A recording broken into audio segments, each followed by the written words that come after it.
Alors, ce qu'il faut savoir, c'est qu'en Suisse, vous avez 25% de fumeurs. Une personne sur 4 est fumeur. Et une personne sur 2 souhaite arrêter. Donc nous, ce qu'on fait, c'est on leur propose un programme, l'ensemble des Suisses romands qui veulent s'inscrire, un programme de 4 mois sur lequel on va les suivre tous les jours, du matin à 6 h jusqu'au soir à 22 h. Et à chaque demande, ils auront une réponse de notre part. Le 18 mars, c'est-à-dire dimanche prochain, les personnes vont arrêter de fumer. Donc tous, en même temps, elles vont éteindre leur dernière cigarette. Et là, ce qu'il faut savoir, c'est que durant 2 semaines, 3 semaines, voire 1 mois, il y aura des envies qui vont naître. Et ces envies sont extrêmement fortes. Elles sont fortes, mais brèves. Mais quand elle aura cette envie irrépressible, alors plutôt que de sortir son paquet de cigarettes, elle va sortir son smartphone et puis elle va dire « voilà, j'ai besoin d'aide ».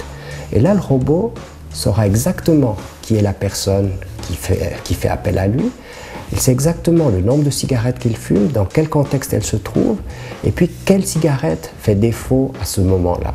Et là, immédiatement, le robot proposera une activité de substitution qui correspond à la personne et à l'état émotionnel.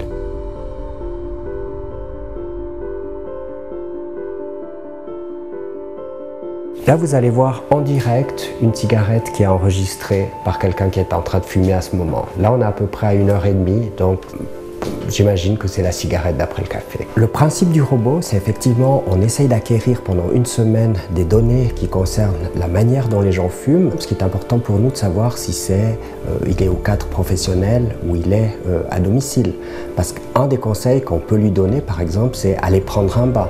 Mais si par exemple la personne se trouve au travail, ce ne serait pas l'activité la plus judicieuse à donner. Lors du précédent programme, on a eu 7000 romans qui ont arrêté de fumer avec nous. Il faut savoir que la première semaine, on recevait 13 400 messages. Donc là, on n'arrivait pas. Puis surtout, il faut qu'on réponde immédiatement. Parce que si vous laissez passer ce moment où l'envie est irrépressible, eh ben c'est trop tard.